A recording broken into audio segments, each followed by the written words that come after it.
Tadam! Bonjour à toutes et à tous. Aujourd'hui, je voulais vous parler de la période dans laquelle on est enceinte et toutes les choses qui peuvent se passer pendant cette période-là. Et pourquoi c'est une période qui est, pour une femme, il est très important pendant cette période-là de vraiment ne pas avoir de gros soucis et de vraiment pouvoir justement avoir complètement la focalisation qui va être sur l'expérience de la période d'être enceinte. Et pour pouvoir justement mieux communiquer avec son enfant, le connaître et pouvoir obtenir toutes les informations nécessaires pour pouvoir bien l'accueillir. Donc, c'est quelque chose c'est une discussion qui est parfois assez sensible à faire parce que je dis souvent que le mieux est de ne pas avoir à travailler, de ne pas avoir à vous soucier des factures, de choses comme ça. Et c'est sûr que c'est pas donné à tout le monde, mais ce sont des choses à prendre en considération parce que ce sont des choses qui ne peuvent pas se faire d'elles-mêmes lorsqu'on est stressé tout le temps.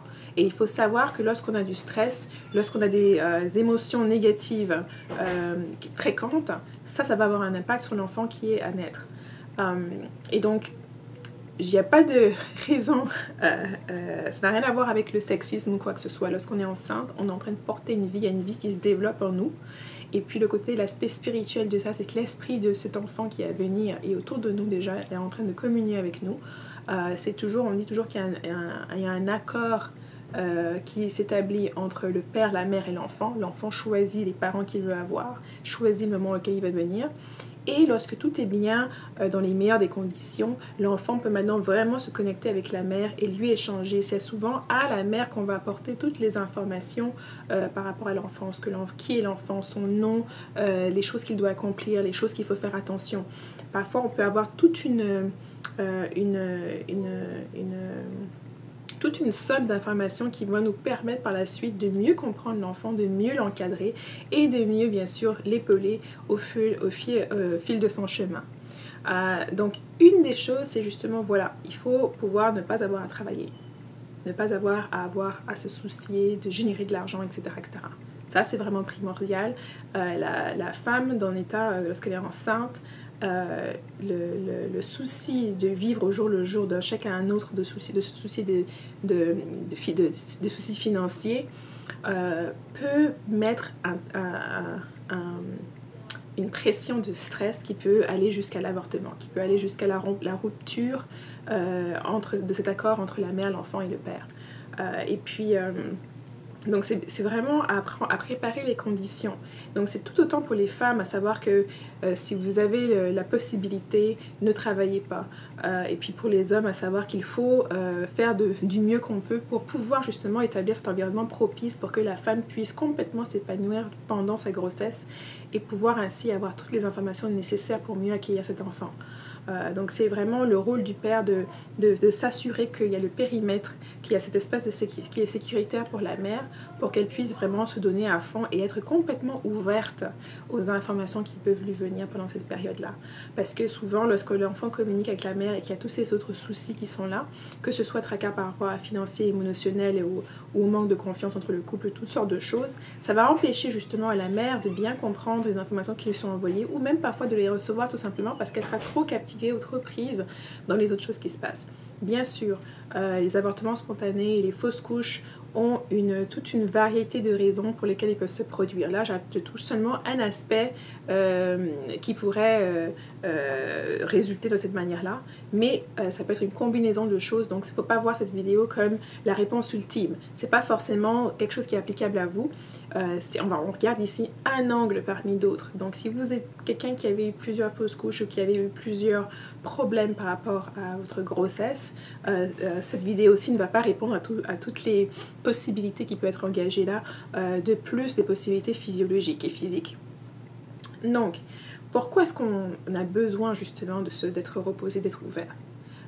Pour celles d'entre vous qui ont déjà commencé et qui sont un peu plus familières avec la méditation c'est juste avoir l'opportunité de se centrer, de prendre du temps pour soi-même, de se recentrer sur soi-même et de faire des réflexions sur soi, d'engager notre propre conscience, d'engager notre propre moi intérieur pour pouvoir avoir accès à ce qu'on est vraiment ultime, ce qu'on est par rapport à nous-mêmes et non par rapport nécessairement aux autres.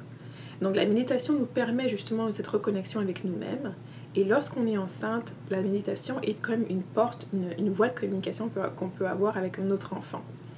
c'est un des volets, c'est un des aspects. Donc si on a le temps de méditer, on peut avoir justement ces moments, instants où certaines idées, certaines pensées vont nous venir et elles peuvent nous venir de l'enfant. De même, les rêves aussi sont très importants. Les rêves vont être aussi un autre véhicule par lequel l'enfant peut nous contacter et communiquer avec nous.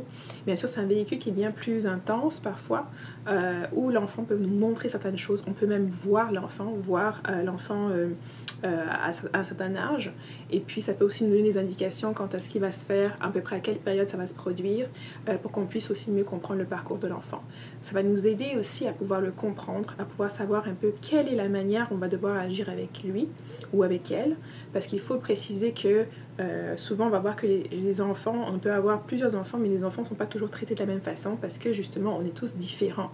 C'est pour ça qu'il faut, je souligne souvent qu'on n'est pas tous les mêmes, on n'a pas tous le même objectif dans la vie, on n'a pas tous les mêmes envies, les mêmes peurs ou les mêmes joies. Donc c'est important de respecter cette individualité-là et de savoir que par exemple il y a un enfant auquel on n'aura pas besoin nécessairement de réprimander beaucoup. C'est quelqu'un qui va peut-être suivre beaucoup plus les règles, qui va être beaucoup plus ouvert lorsqu'on lui donne des directions, alors qu'un autre enfant, il va falloir lui donner beaucoup plus de discipline. Tout dépend justement de cet accord qu'on fait avec cet enfant avant qu'il vienne. Parfois, on a un peu, lorsqu'on a eu l'opportunité justement de pouvoir être ouvert, certaines choses nous sont présentées, certaines indications nous sont données, et là, on est plus apte à faire venir cet enfant-là, à l'accueillir. Une des choses qu'on peut recevoir justement, c'est le nom. L'enfant peut nous dire exactement quel est son nom, peut nous parler de son titre, et souvent, ça va vous aider par rapport à votre lignée, par rapport à savoir qu'est-ce que le nom signifie, pourquoi est-ce que c'est ce nom-là, est-ce que c'est en référence à une autre personne. Donc il y a des fois où le nom est donné parce qu'on identifie déjà l'ancêtre qui revient et on nomme l'enfant par rapport à cet ancêtre-là, à ce que la personne a fait. Parfois c'est l'enfant lui-même qui vient donner son nom, qui vient dire qui il est, et c'est le nom-là qu'on va lui donner. Donc il y a différentes manières de voir. Il y a d'autres personnes qui vont aller voir des voyantes ou des personnes initiées dans leur communauté qui vont justement faire l'intermédiaire pour traduire ce message-là. Et bien sûr, lorsqu'on arrive à un point où la femme n'a pas cette latitude, où il y a cette déconnexion entre la femme enceinte et l'enfant à venir, ben, on doit se référer maintenant à des personnes tierces qui vont nous aider justement dans ce processus-là. C'est pas quelque chose qui est obligatoire, c'est pour ça que je dirais le mouvement premier essentiel est vraiment d'avoir cette latitude, cette plénitude de pouvoir justement prendre du temps pour soi et d'être ouverte à recueillir l'information que l'enfant veut vous donner. Maintenant, par rapport à cette information, justement, c'est celle qui va nous guider, c'est celle qui va nous permettre aussi de vivre notre grossesse avec aisance et pleinement. Ça peut aussi nous aider si on traverse une grossesse difficile. Ça peut aussi parfois nous aider à comprendre aussi si on a eu des fausses couches par le passé ou des difficultés à féconder par le passé. Et dans cet échange, c'est une communication qu'on fait avec l'enfant. L'enfant, il ne vient pas juste vous déverser des informations. Vous avez l'opportunité dans ces échanges-là, dans ces rêves-là, si vous avez déjà un rêve ou si vous venez à faire des rêves où vous voyez votre enfant, vous avez l'opportunité là de saisir, de poser des questions. Par exemple, si vous êtes quelqu'un qui avait eu des fausses couches répétées, vous pouvez demander ces questions-là. Vous pouvez poser ces questions-là pour savoir s'il y avait un problème. Est-ce que parfois c'est le même contrat avec le même enfant qui est fait, qui est annulé, qui est fait, qui est annulé. Parfois vous pouvez tout simplement avoir un ressenti que vous ne voulez plus. Alors l'enfant s'en va, fait respect à ce que vous voulez, s'en va. Ensuite vous avez de nouveau cette envie-là. Donc tout dépend justement de l'engagement. Mais il faut savoir que vous avez la latitude de poser ces questions-là lorsque vous êtes dans des circonstances, que ce soit dans votre méditation et que vous êtes en train d'expérimenter, de recevoir certaines informations.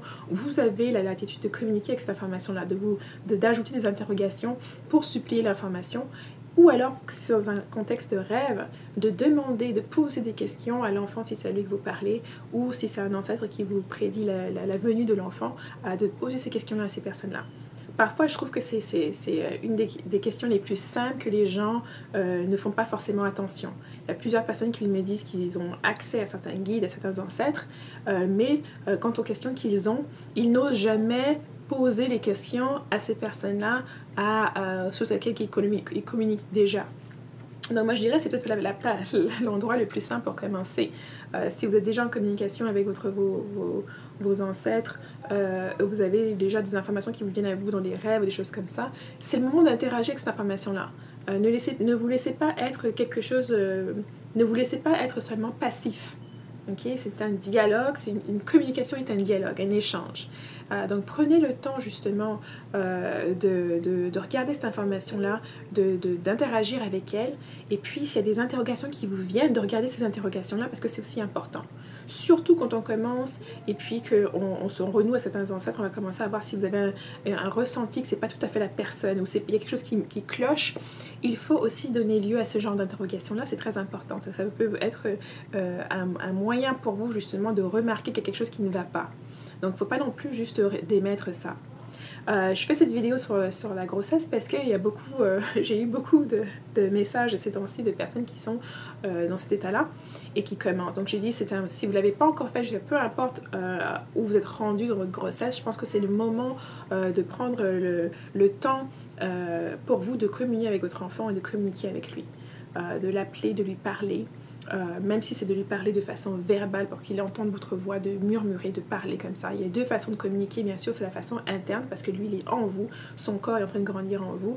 Donc vos pensées, vous pouvez les partager très facilement avec l'enfant, mais aussi la façon verbale pour qu'il puisse entendre votre voix, lui parler, lui chanter des chansons, donner un rythme déjà à cette grossesse. Et ça peut prendre un rythme aussi dans la journée. Il y a des moments où vous allez avoir des moments où vous vous focalisez justement sur lui, sur votre humeur, étant donné, dépendamment justement de la grosseur de votre ventre, que vous preniez le temps de vous masser, de le toucher, de lui parler, d'interagir avec lui. Qu'il sache vraiment que ce lien que vous tissez doit devenir de plus en plus fort. Moi, je vous encouragerais, si vous n'êtes pas encore tout à fait à terme ou si vous avez eu l'opportunité de prendre des séances où vous pouvez faire des cours sur la respiration afin de pouvoir opter pour une naissance naturelle. Je pense que la naissance naturelle, c'est le moyen le plus facile de vraiment tisser un lien solide entre vous et votre enfant. Lorsque vous avez l'opportunité justement d'accompagner cet enfant-là, c'est parce que c'est vraiment un accompagnement. Lorsque vous avez une naissance naturelle, c'est-à-dire une naissance où vous n'utilisez pas de médicaments ou de substances artificielles, vous avez l'opportunité maintenant de vraiment saisir les sensations avec l'enfant au fur et à mesure qu'il fait sa descente pour sortir. Vous allez vraiment ressentir tout ça et vous allez vraiment l'accompagner là-dedans. Ça va être vraiment une symbiose, une danse presque entre vous deux. C'est sûr que je vous épargnerai les rythmes et les cadences des contractions. C'est sûr que c'est pas quelque chose qui est toujours facile, bien sûr, mais c'est néanmoins, en tout cas de ma perspective, ce sont des douleurs qui ne sont pas aussi intenses qu'on pense qu'elles vont être. Ce sont des douleurs qui, pour moi, donnait plus d'anxiété et d'angoisse parce qu'on ne savait pas exactement le rythme que ça va prendre, quand est-ce que ça va s'arrêter, quand est-ce que ça va reprendre, mais l'intensité. Mais c'est pas une intensité qui va vous faire pleurer, c'est pas une intensité qui va vous faire vous évanouir, c'est vraiment, ça va aussi vous pousser à réaliser à quel point vous êtes forte, à quel point ce moment où la vie sort de vous, où la vie est en train de venir, où vous avez la capacité, la force et la ténacité, la persévérance et beaucoup d'amour. L'amour justement qui vous tient, qui vous amène à amener cet enfant dans ce monde et qui va vous montrer par la suite à quel point vous pouvez être forte. Et c'est une force et une beauté qui est vraiment un peu moins parlée de nos jours. Pour moi, j'ai toujours pensé, quand on parle beauté, à la femme qui vient d'accoucher, à l'effort qui est mis, à la sensualité qu'il y a derrière et à l'imager de la force que ça a pour une femme d'amener un autre être dans ce monde. Et donc, c'est vraiment ça pour moi l'image de la beauté. La femme dans toute son aisance, dans toute son essence, au moment de l'accouchement, après l'accouchement. Après aussi avoir surmonté toutes les peurs qu'on peut avoir, parce que c'est aussi une période de transition où on est très proche de la mort, on donne la vie, mais on est proche de la mort, on est vraiment entre les deux, et aussi où beaucoup de choses peuvent venir à nous, qu'on réalise beaucoup plus tard, qu'on peut par la suite en fait voir ces informations-là beaucoup plus tard. Donc c'est vraiment un moment qui est différent. Et aussi, plus vous êtes ouverte, plus vous êtes consciente, plus vous êtes imprégnée dans ce processus-là, et plus vous allez pouvoir en écoper, en bénéficier un maximum de toutes les informations qui peuvent vous venir et en faire une expérience qui va vraiment vous enrichir, mais à tous les niveaux. C'est sûr que c'est pas donné à tout le monde. Parfois, il y a des complications, on est obligé d'avoir une césarienne. Parfois, il y a d'autres choses qui se produisent. Mais dans la norme, pour une grossesse normale, une expérience doit être, qui se ferait faite à proprement dite. C'est vraiment une expérience qui va vous donner un regard différent sur vous-même. Après sa première grossesse, on en sort différente, on en sort mère, on devient mère. On devient mère de façon affirmative. Pendant la grossesse, c'est de façon expectative. Il y a d'autres façons d'être mère, bien sûr, mais ça, c'est l'une des plus naturelles, des plus basiques, des plus exemplaires, si on voudrait, dans le sens où on donne la vie physique. Et c'est vraiment un processus qui est magique. Donc je pense que toujours, il y a cette part de respect qui vient avec les femmes qui ont traversé ça et qui ont pendant 9 mois ou plus, voire même 10 mois ou plus, qui se sont engagées dans ce partage de leur corps, de leur être, de leur esprit, avec cet autre être qui a dont l'aspect physique a grandi en elle, et qui deviennent aussi quelque part un portail pour justement tous ceux qui veulent venir dans cette dimension, comme on dit. On dit souvent que la femme est la gardienne des êtres qui viennent dans cette dimension, parce que c'est elle qui, justement, par le véhicule de son corps, accueille l'aspect physique, la coquille dans laquelle l'être va être. Et donc elle joue un rôle qui est vraiment essentiel, bien sûr tout comme l'homme, mais là on parle vraiment de la grossesse et de la femme. Et donc, c'est très important. Donc moi, je vous encouragerais, c'est pour celles d'entre vous qui sont présentement enceintes, mais peu importe la longueur de votre grossesse, si vous êtes plus proche de la date d'accouchement ou pas, prenez le temps au moins une fois par jour de méditer, de communiquer avec votre enfant, de lui parler, de lui demander ce qu'il attend de vous, de lui dire aussi ce que vous attendez de lui, de le faire de façon verbale ou de le faire de façon à vous poser la question à vous-même. Regardez, c'est l'approche qui vous parle le plus. Et il n'y a pas besoin de sortir de grands mots, de grands gestes. Parlez avec votre cœur. Il n'y a pas besoin de parler une langue spécifique ou de savoir un charabia précis ou des formules à dire. Non, c'est vraiment les sentiments que vous avez dans votre cœur et d'ailleurs même vos pensées. Vous pouvez même, que j'ai mentionné tout à l'heure, on peut le dire de façon verbale, mais on peut le dire de façon interne à travers nos pensées. Pensez à cet enfant, imaginez, projetez quel pourrait être son avenir, quelle pourrait être votre relation. Et déjà là, ça va partir cette énergie-là, de cette demande de communication avec cet enfant. Donc moi je voulais juste vous encourager, vous pousser aussi à prendre comme option une naissance naturelle. Dépendamment où vous êtes, ça va vous demander de faire des recherches en termes de savoir s'il y a des centres qui vous autorisent à faire ça, qui sont proches de chez vous, on peut vous accueillir. Si vous êtes en Afrique, où il y a la possibilité d'aller en Afrique, vous allez peut-être avoir beaucoup plus de ressources en termes de pouvoir accoucher à la maison ou de pouvoir accoucher dans un hôpital, mais de le faire de façon naturelle. C'est-à-dire de façon, moi personnellement je l'ai fait sans la péridurale, sans les médicaments et rien du tout. Ça a été une épreuve, une expérience enrichissante, c'est sûr, mais certainement aussi c'est une expérience qui m'a demandé beaucoup, qui m'a demandé aussi de reconsidérer, et je suis certainement sortie de là avec beaucoup de choses que j'ai gagnées, une connaissance de moi-même que je n'avais pas par le passé. C'est aussi ça un gain de devenir mère, c'est qu'on se connaît sous un autre angle. Une fois qu'on a traversé cette expérience-là une fois, ça nous donne déjà des connaissances qu'on n'avait pas par le passé. Et des connaissances qui peuvent nous ouvrir à une autre dimension, à un monde qui est complètement différent. De savoir qu'on a pu porter un enfant, qu'il a grandi en nous et qu'on l'a amené ici au monde, et de le regarder, d'avoir aussi toutes les expériences, de faire toutes les étapes de communication, de compréhension, et parfois même des prémonitions lorsqu'il annonce certaines choses qu'il va faire dans le futur, ou il annonce certains événements qui vont se produire par la suite, de vraiment faire un avec cet enfant-là avant qu'il ne devienne une entité à lui-même, un être à lui-même à part entière. Donc je vous encourage à faire ça. Si vous voulez en savoir plus sur ce sujet, n'hésitez pas à m'écrire ou à laisser vos commentaires en dessous.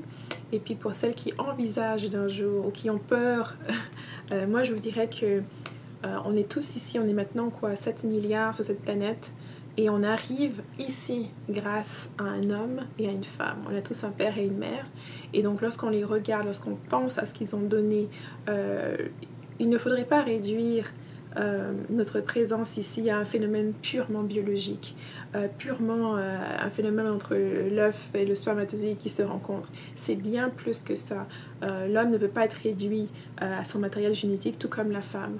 Cette essence et cette compréhension, cette complémentarité entre l'homme et la femme est essentielle et est indispensable. Et à chaque fois qu'on manque ça ou qu'elle ne marche pas ou la relation entre un homme et l'homme et la femme est dysfonctionnelle, tout le monde souffre. Et notamment les premiers à souffrir sont les enfants. Donc c'est vraiment important qu'on ait ce regard un peu sur la vie, sur l'apport de la vie, et puis qu'on ait ce respect aussi pour ceux qui amènent la vie sur cette planète, pour ceux qui font leur travail. Souvent leur travail ne consiste qu'à avoir cet accord à faire venir quelqu'un ici. Ensuite, lorsqu'on parle de prendre soin de la personne, d'orienter la personne, ça, ce sont des choses qui complémentent, qui complètent. Mais parfois, pour certaines personnes, c'est pour ça que je vous dirais de ne pas vous sentir rejeté si vous sortez d'une famille dysfonctionnelle ou vous n'avez pas eu forcément la présence de votre père ou de votre mère. Parfois, commencez aux bases et dites-vous que vraiment le travail de ces deux personnes-là, c'était vraiment de venir ensemble pour que vous puissiez être là. Et de là, vous pouvez voir que leur travail est déjà fait. Le reste pour vous, c'est du bonus. Le reste pour vous, c'est d'avancer sur le chemin qui est le vôtre et puis de donner la possibilité, si vous en avez l'occasion aussi, à quelqu'un d'autre de venir aussi. Parce que la spiritualité africaine a toujours pour but la perdurance des générations, la continuation des générations et donc bien sûr la venue d'enfants supplémentaires, le transfert aussi des connaissances et des expériences. Donc j'espère que ça a été utile et bien sûr si vous avez des questions, n'hésitez pas à me les envoyer et sinon je vous verrai dans la prochaine vidéo. Bye bye.